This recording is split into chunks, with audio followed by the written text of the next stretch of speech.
Assalamualaikum warahmatullahi wabarakatuh. Halo semuanya, perkenalkan nama saya Ainul Mastura Aziz. Saya mahasiswi PPG Prajabatan Gelombang 1 tahun 2023 Universitas Muslim Nusantara Al-Wasliyah, Medan. Kali ini saya akan membahas mengenai koneksi antar materi pada topik 1 Perjalanan Pendidikan Nasional. Adapun topik yang akan saya bahas di video kali ini ialah mulai dari diri, gerakan transformasi dari Bapak Ki Hajar Dewantara, dan juga refleksi diri sebelum dan setelah mempelajari topik ini. Yang pertama, mulai dari diri. Siapakah saya sebagai seorang guru? Jika berbicara guru, maka perlu memahami apa itu mendidik dan mengajar. Menurut Ki Hajar Dewantara, mendidik dan mengajar merupakan proses memanusiakan manusia, sehingga perlu merdeka dan segala aspek kehidupan, baik secara fisik, mental, jasmani, dan rohani.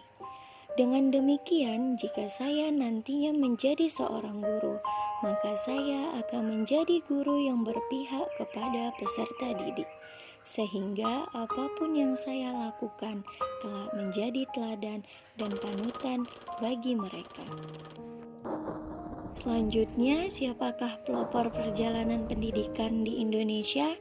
Siapa sih yang tak kenal dengan Bapak Ki Hajar Dewantara, yaitu seorang pahlawan nasional yang lahir pada tanggal 2 Mei 1889 dengan nama Mas Soehardi Soryaningrat. Beliau dibesarkan di lingkungan keluarga keraton Yogyakarta. Tak hanya itu, Bapak Ki Hajar Dewantara juga menjadi salah satu pahlawan pendidikan di Indonesia yang berjuang melawan penjajah melalui pemikiran pendidikan. Berkat jasa-jasanya, Ki Hajar Dewantara dijuluki sebagai Bapak Nasional Indonesia oleh Presiden pertama kita, Bapak Soekarno. Dan setiap tanggal 2 Mei akan diperingati sebagai Hari Pendidikan Nasional. Perjalanan Pendidikan Nasional. Seperti kita ketahui bahwa pendidikan di Indonesia telah ada sebelum kemerdekaan dan telah banyak mengalami perubahan-perubahan setelah kemerdekaan. Pendidikan sebelum merdeka yaitu pendidikan pada masa kolonial, di mana pada masa ini pendidikan tidak bisa dirasakan oleh seluruh masyarakat Indonesia kecuali kalangan atau golongan tertentu. Dan pada masa ini juga pembelajaran hanya berfokus pada membaca, menulis, serta berhitung, yang dalam hal ini hanya diberikan kepada para calon pegawai yang akan nantinya bekerja dengan pemerintah Belanda. Oleh karena itu, para tokoh pejuang pendidikan Indonesia terus melakukan perubahan-perubahan pada pendidikan di Indonesia melalui Bapak Ki Hajar Dewantara. Beliau menjadi tokoh yang memberikan gerakan terobosan transformasi untuk perkembangan pendidikan di Indonesia. Sehingga pada tahun 1922, Bapak Ki Hajar Dewantara membangun sebuah organisasi yang bernama Taman Siswa. Taman Siswa yang dibentuk oleh Ki Hajar Dewantara ini menjadi gerbang pertama untuk merdeka dan memberikan kesempatan kepada seluruh rakyat Indonesia dalam mendapatkan hak pendidikan sebagai bentuk perjuangan dalam menentang penjajahan di Indonesia. Ada banyak sekali pemikiran-pemikiran Ki Hajar Dewantara untuk kemajuan pendidikan di Indonesia. Salah satunya adalah 3 semboyan yang menjadi asas dalam pendidikan, yaitu Ingarso Sungtolodo yang berarti di depan guru sebagai teladan bagi peserta didik, Ing Madya Mangun Karso yang berarti di tengah guru sebagai pemberi semangat atau membangun ide-ide peserta didik yang mendukung pembelajaran, Tuturi Handayani, yang berarti di belakang guru memberikan motivasi. Maka kegiatan semboyan inilah yang menjadi gebrakan di dunia pendidikan, yang salah satunya dijadikan sebagai logo pendidikan, yaitu Tuturi Handayani. Dengan pemikiran Ki Hajar Dewantara inilah dapat dikatakan bahwa pendidikan menjadi wadah untuk membangun otonomi intelektual, eksistensial, dan sosial yang nantinya akan memerdekakan manusia dari segala aspek kehidupan.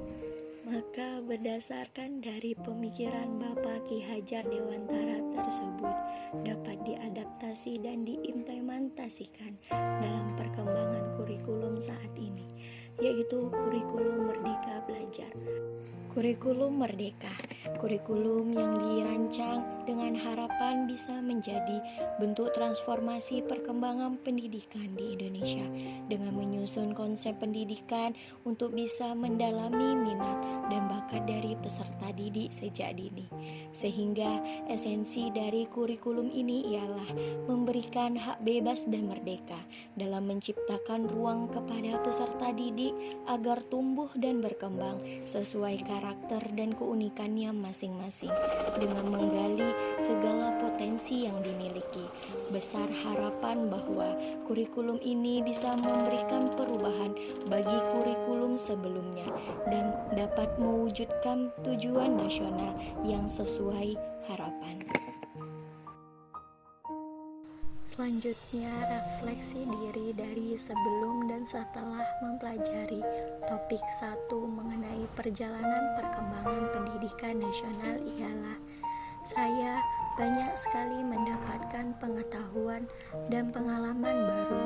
Di antaranya, sebelum mempelajari perjalanan pendidikan nasional, saya menganggap bahwa semua peserta didik memiliki kebutuhan yang sama.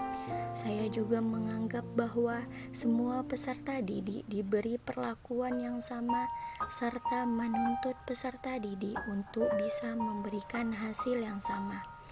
Dan setelah saya mempelajari perjalanan pendidikan nasional dan gebrakan transformasi dari Bapak Ki Hajar Dewantara, saya menyadari bahwa semua peserta didik memiliki minat, bakat, potensi, kebutuhan, serta keunikan masing-masing sehingga tidak boleh menyamaratakan seluruh peserta didik, baik dari segi perlakuan maupun tuntutan terhadap mereka. Selain itu, saya juga mengetahui bagaimana perjalanan pendidikan di Indonesia menjadikan guru sebagai role model untuk menjadi panutan bagi peserta didik serta mampu mengimplementasikan kurikulum merdeka sesuai dengan harapan dari Bapak Ki Hajar Dewantara. Perubahan diri yang dialami setelah saya mempelajari materi ini ialah membentuk diri saya agar terus belajar menjadi calon guru yang selalu berpihak kepada kebutuhan peserta didik.